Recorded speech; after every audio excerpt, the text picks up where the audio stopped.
Today, I am interviewing an expert on social skills, and her name is Kelly McKinnon-Birmingham.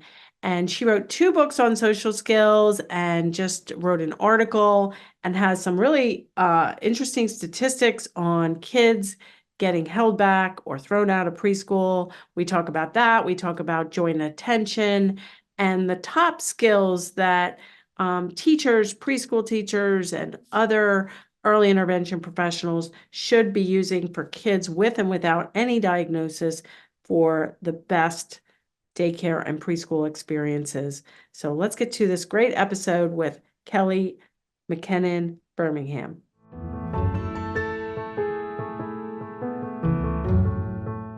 All right, Kelly, I'm so excited to have you on talking all about social skills today. Thank you for joining us. Thanks for having me. Yeah, so you've been a BCBA and in the world of social skills for many years and in fact decades. So can you tell our listeners about your fall into this world? Sure. I have my mother to thank because my mother always had my sister and I volunteering in the community from an early age. She was a director of a preschool, and I really remember it being a very inclusive preschool. She took all children and worked really hard to make it an inclusive preschool. And so I always had to volunteer. I liked volunteering. And when I was in middle school, she made sure my sister and I, she always had us giving back to the community. So it's all I've ever known really is just sort of working with those who might need more support. And so I went to college actually for pre-med, and then I took a psychology course and thought, this is it. This is what I need to do.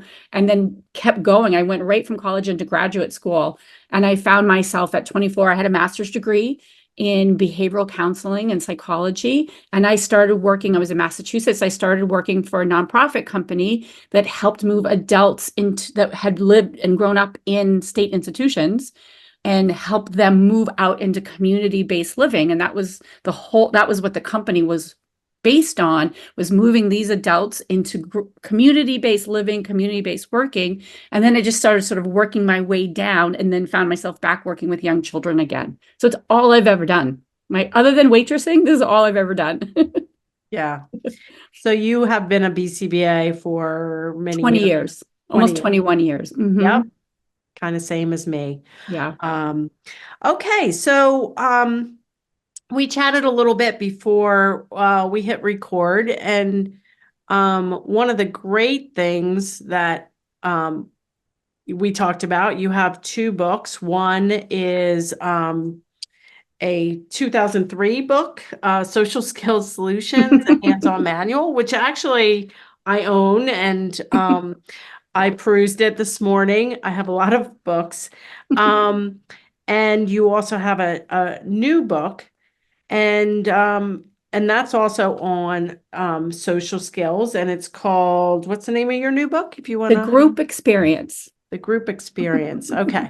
Yeah. So you really specialize in helping kids and teachers and paraprofessionals and behavior analysts, and I'm assuming speech therapists and occupational therapists too, really support kids from that first the one-one situation and then into a group. And I explained before we hit record that I'm actually not moving, but expanding and going to change the name of the Turn Autism Around podcast to Positive Toddler Parenting very, very soon. And you're going to be my last guest, I believe, on this Turn Autism Around podcast. And you understood that, like, it's really not that big of a shift. Right.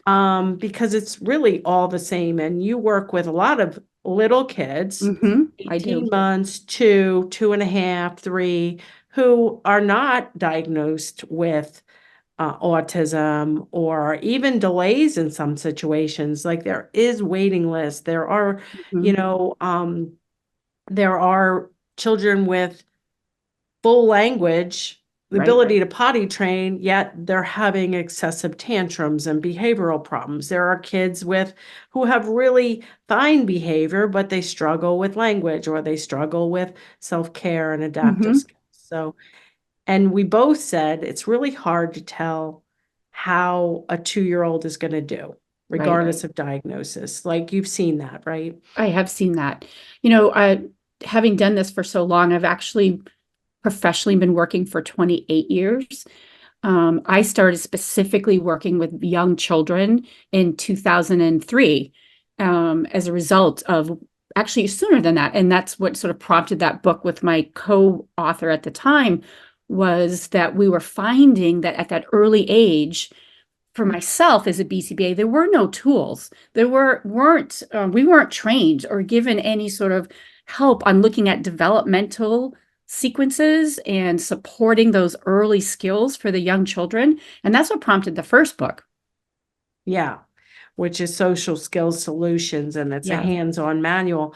And you really lay out that one of the very first things to teach is, no matter if there's a diagnosis or any delay actually diagnosed, is that joint attention. And that's one of the hallmarks of when a child is evaluated for any disorder, they're going to look at not just the ability to talk, but joint attention skills. And can you tell our listeners about joint attention? What kind of skills are we talking about?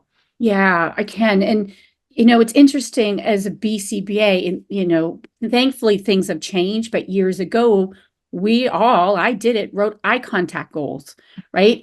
We don't do that. Exactly. But I did. I was taught there were specific goals about teaching children, and we'd say, look at me, and they'd look at me, and we'd reinforce that act of looking.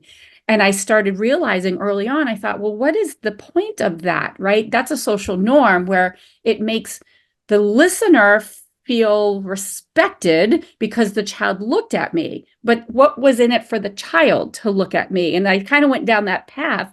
And that happens in classrooms all the time in preschools, where children are expected to look at the teacher as a sign of respect. And then the teacher interprets that as the child's attending.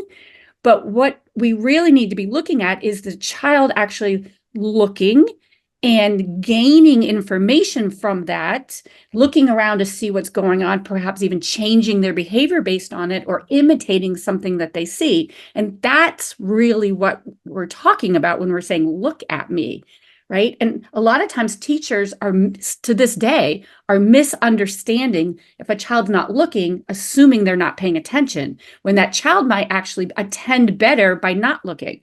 Right? I'm sure you know that of all people, but that is something that I sort of got on my soapbox on early on and kind of went down a rabbit hole about, what is even the point of all of this? And why do we expect children to look?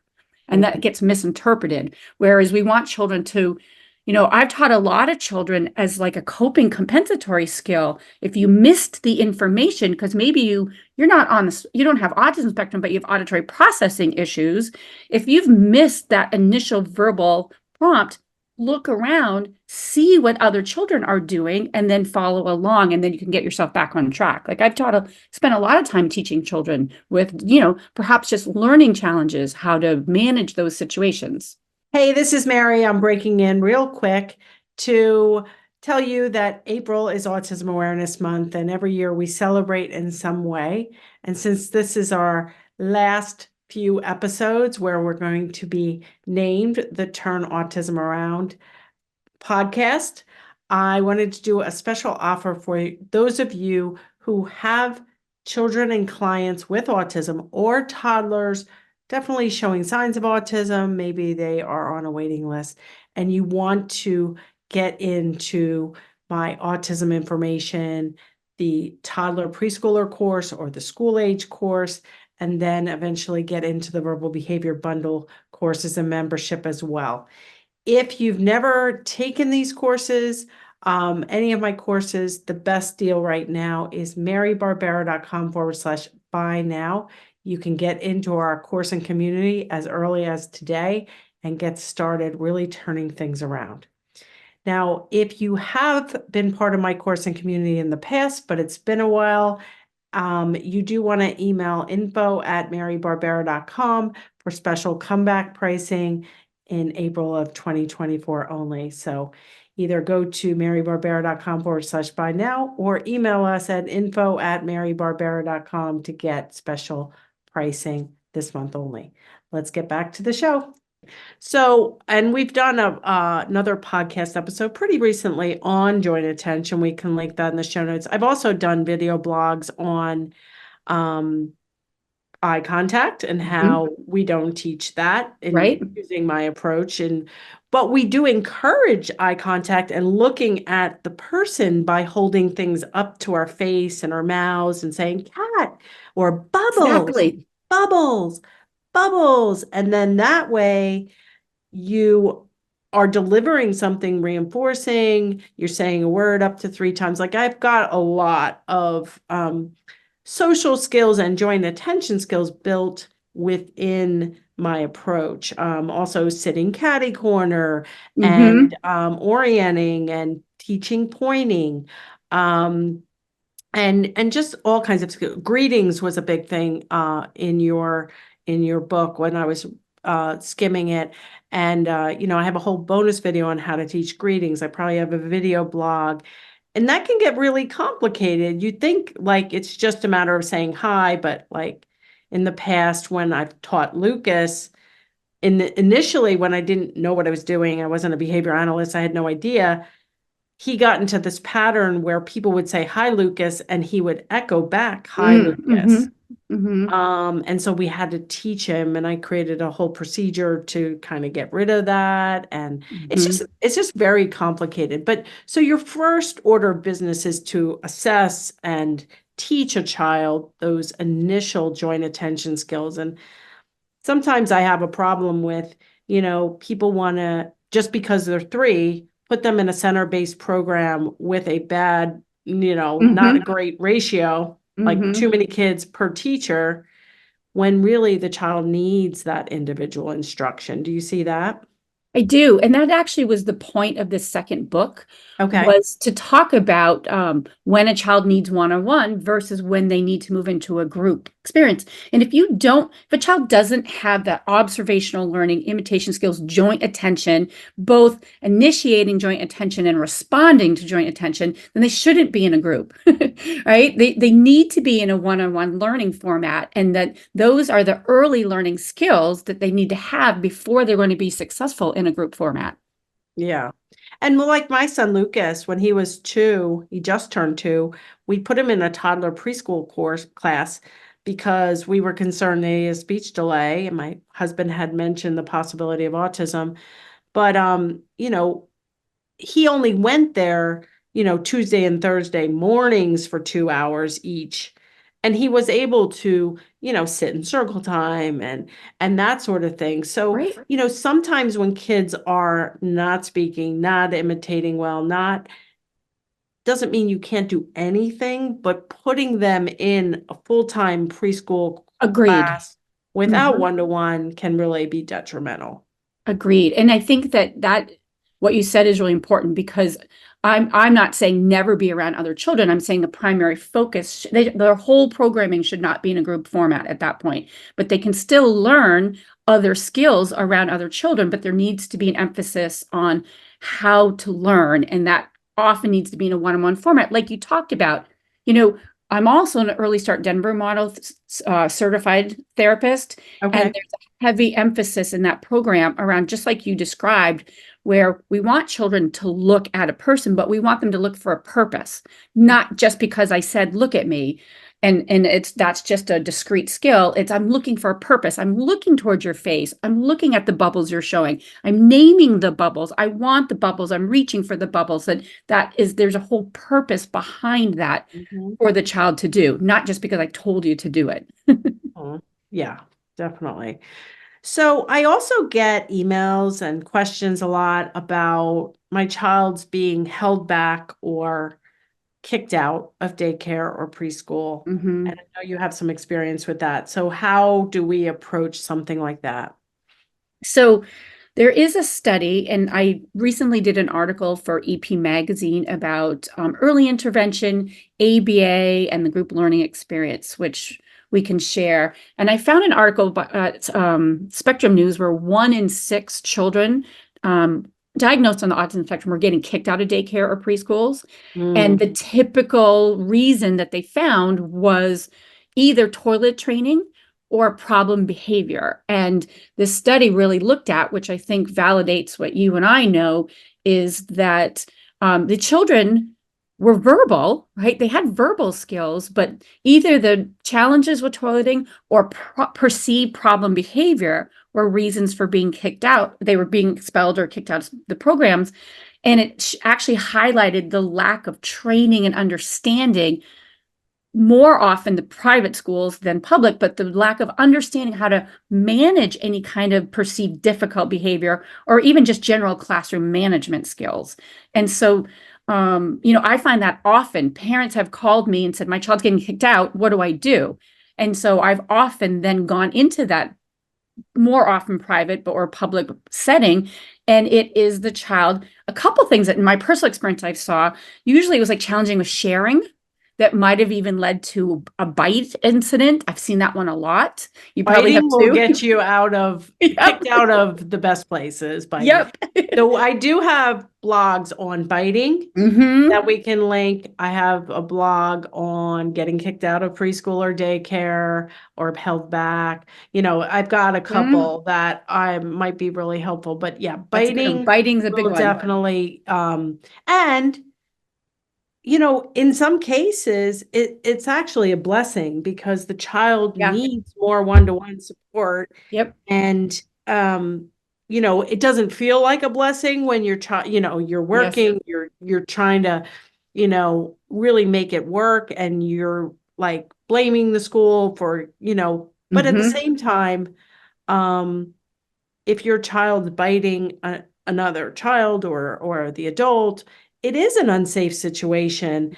And they probably, doesn't mean they definitely have to leave the preschool, but without even a one-to-one person with the child that is having the problems, with or without a diagnosis, it really becomes a challenge for the teachers, for the staff, for the other parents of the other kids who obviously, a human bite is actually really dangerous, more dangerous even than an animal bite. And like you can spread diseases and, so yeah, the potty training, that definitely, and I've done lots of work on potty training. I have a free guide. We'll link that in the show notes.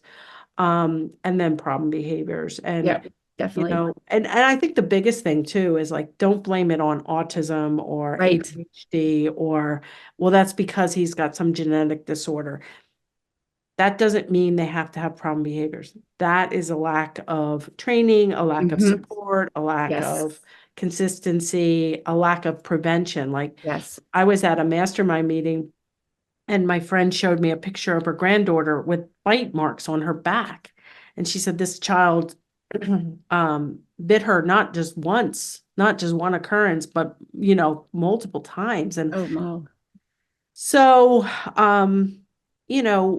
the child doesn't have a diagnosis, but, preventative, even if you have 2 teachers and, 16 kids, even temporarily, if the child's still going to be there, if he's biting kids from the back, put him first in line when we're moving, have one of the teachers go sit in between them and monitor. And, there's just some preventative strategies, I think. I don't know if you have more, but like just first actions that you can take to try to keep kids safer, right? For sure. And I think, a lot of it is about determining the situations that biting typically might occur in and making, changes.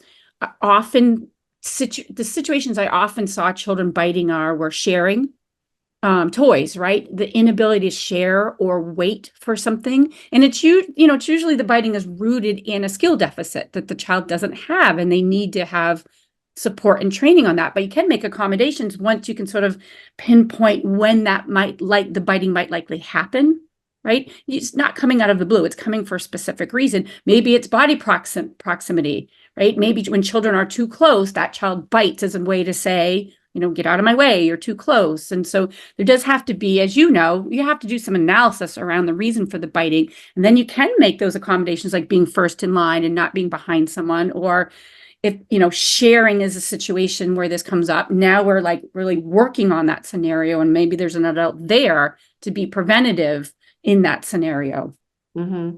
And Right? to deliver reinforcement when there's not biting. Exactly. A lot of people kind of forget that. I saw Mm-hmm. some mom on TikTok the other day, and she was saying that her child was being kicked out this from her third preschool. Wow. And she didn't even know why. They wouldn't tell her. So Oh my like gosh. first things first, you got to Mm-hmm. find out why your child's being kicked out.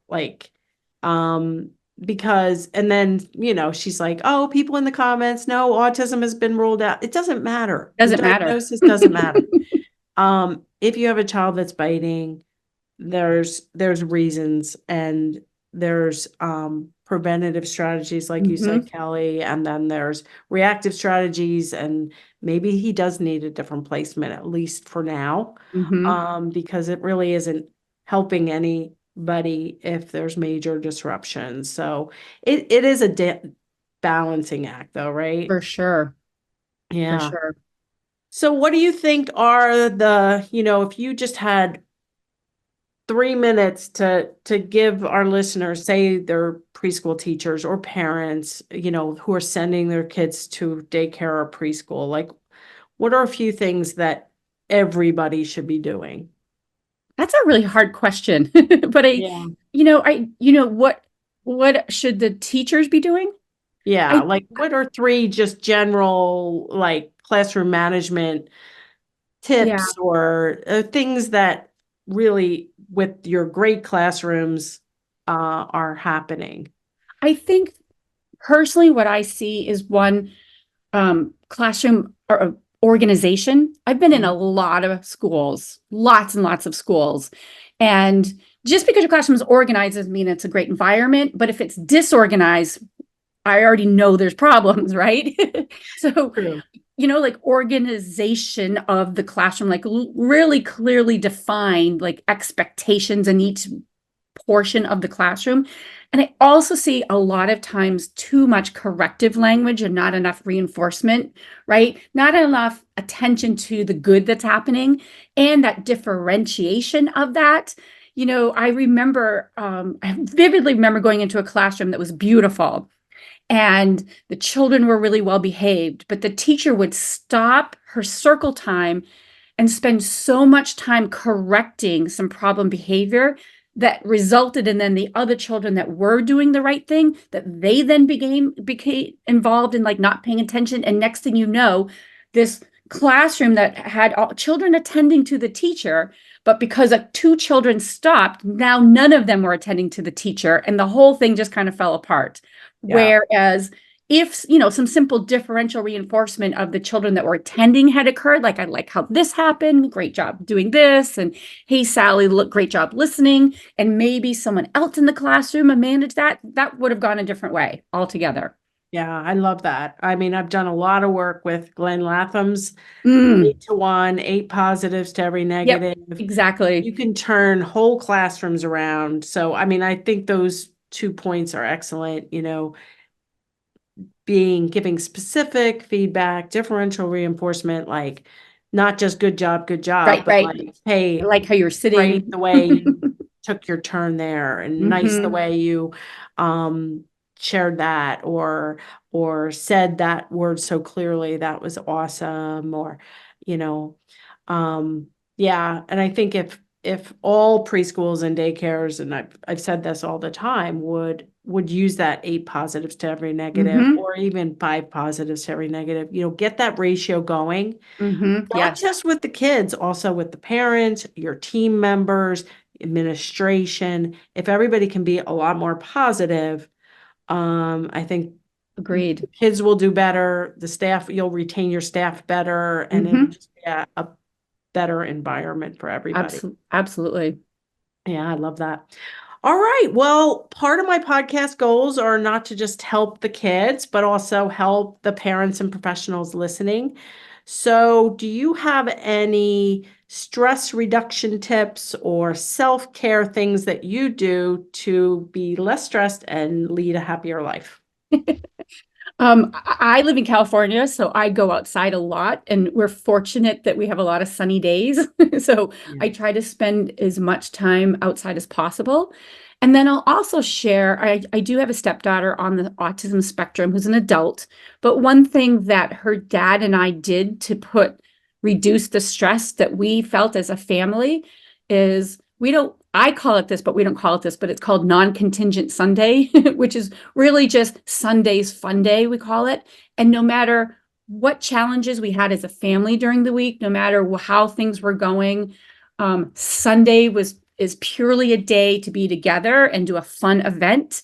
We're often doing life lessons with her, and we still are reinforcing things with her. Like hey, you went to work all week really well, and you kept your apartment clean really well, and we're going to do this thing for you. But Sunday, no matter what, like maybe she didn't go to work and she didn't keep her apartment clean. No matter what, Sunday is just a day to be together and have fun. And that has really helped our families with our stress as well. I love that. Yeah. I love that. Get out in the sunshine. Get out in the sunshine. And have Sunday fun day. Awesome. We'll go bowling and out to dinner or movies or go to the beach, something like that. All right. Well, Kelly Bermingham, we're going to link Kelly's books in the show notes. We'll link the article. We will Experience is the link new one. the group experience is her newest book, and we'll also link your website. So if people want to reach out, I think you've done a great job, in the field for so many years. And, this all works regardless of a diagnosis or a disability. Let's all go out there and be more positive and really try to help kids, get to as big of a group experience as possible. So thank you so much. Have a good one. Thanks for having me.